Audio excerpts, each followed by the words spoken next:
Hello, my dear friends. Welcome to Swarnim Ayurveda. Today I will talk about hyperacidity. Ayurveda में हम इसे कहते हैं अम्ल पित्त।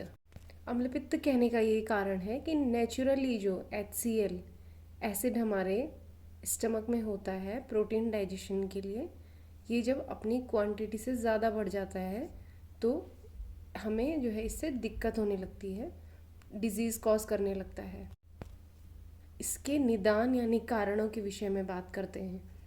अधिक अम्ल और उष्ण पदार्थों का सेवन, ज़्यादा खट्टा, तीखा और गर्म चीज़ों का सेवन, अधिक अल्कोहल का सेवन, पिष्टान, अभिसंधि यानी जो भारी भोजन है इनका अधिक सेवन, अध्यशन, बिना पचे खा लेना, विरुद्धासन और विदाही अन्नपान और साथ ही अजीर्ण, कुलत्थ इत्यादि का अधिक सेवन, वेग धारण करना। इसके अलावा वर्षा ऋतु में, शरद ऋतु में भी पित्त का प्रकोप होता है, इस वजह से भी हाइपर एसिडिटी कॉज हो सकती है। पॉइजनिंग, किसी वजह से पॉइजन इनटेक हो गया और अन्य पित्त प्रकोप जो भी कारण हैं वो सब अम्ल पित्त यानी हाइपर एसिडिटी कॉज करते हैं। इसके सामान्य लक्षण इस तरह से हैं: indigestion, tiredness without exertion, nausea, acid reflux यानी जो हम कहते हैं कि खट्टी डकारें आ रही हैं, खट्टा पानी मुंह में चला आता है, burning in chest and throat, anorexia. Ayurveda के अनुसार नवीन अम्लपित्त यानी कि जो एक्यूट हाइपर एसिडिटी है, कम समय इसको हुआ है तो ये साध्य होता है, जल्दी अगर इसका मेडिकेशन कर लिया जाए तो ठीक हो जाता है। ऐसे ही क्रोनिक हाइपर एसिडिटी थोड़ा ट्रीट करने में कठिन होती है, इसको टाइम लगता है ठीक होने में। साथ ही अगर पेशेंट नियमित आहार विहार का जो परहेज बताया जाता है डॉक्टर के द्वारा अच्छे से उनका पालन करता है तो मुश्किल से मुश्किल हाइपर एसिडिटी भी ठीक हो सकती है।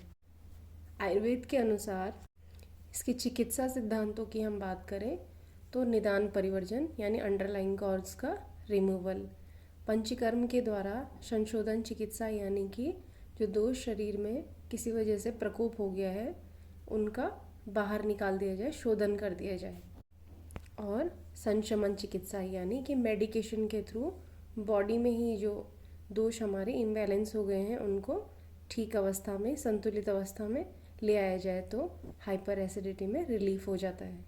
संशमन चिकित्सा के अंदर हम जो है अभिपत्तिकर चूर्ण, शंख भस्म, अम्ल पित्तांतक लौह और त्रिफला चूर्ण, इसी तरह के जो भी अकॉर्डिंग टू पेशेंट चिकित्सक को सही औषधि लगती है दी जाती है। खंड कूष्मांडालेय, मधुयष्टि चूर्ण इत्यादि। आयुर्वेद में औषधि यानी मेडिकेशन के साथ साथ पथ्य पथ्य का बड़ा ध्यान रखा जाता है। पथ्य आहार और विहार की मैं बात करूं तो मूंग की दाल, जौ, चने का सत्तू, मधु यानी शहद, दूध, ठंडा जल, नीम, शतावरी, पेठा, हरी सब्जियां और सारे तिक्त पदार्थ, और पंचकर्म और ठंडे पानी का सेवन इसके लिए किया जाना चाहिए। अपथ्य के बारे में बात करें तो भारी भोजन, खट्टा, मिर्च मसालेदार, चाय, alcohol, coffee, cold drinks, pizza, burger, मैदे से बनी हुई चीज़ें नहीं लेनी चाहिए और कोई भी प्रेशर होल्ड करके नहीं रखना चाहिए और दिन में नहीं सोना चाहिए। और कोई भी ऐसा फैक्टर जो कि एसिडिटी को कॉज करता है इसको हम वर्जित करें यानी छोड़ दें तो हमारे लिए अच्छा होगा। Let's talk about modern science view on hyper acidity. इसके अनुसार जो है फ्री HCl जो स्टमक में होता है वो ज़रूरत से ज़्यादा बढ़ के इन्फ्लेमेशन कॉज करता है और इससे गैस्ट्राइटिस होती है। खाली पेट अगर पेशेंट रहे तो हार्ट बर्न आदि लक्षण उत्पन्न होते हैं और ज़्यादा दिक्कत होती है। अगर पेशेंट को थोड़ा बहुत खाने को मिलता रहे, पेट खाली नहीं है तो उसे आराम लगता है। सिम्टम्स की बात करें, heart burn, nausea, pain in epigastric region, vomiting, anorexia, hiccups.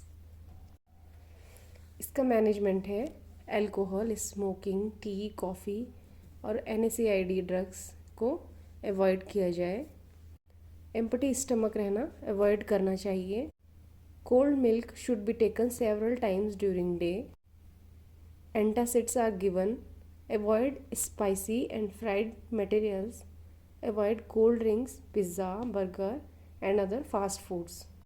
Hope this video is useful to you. Thank you.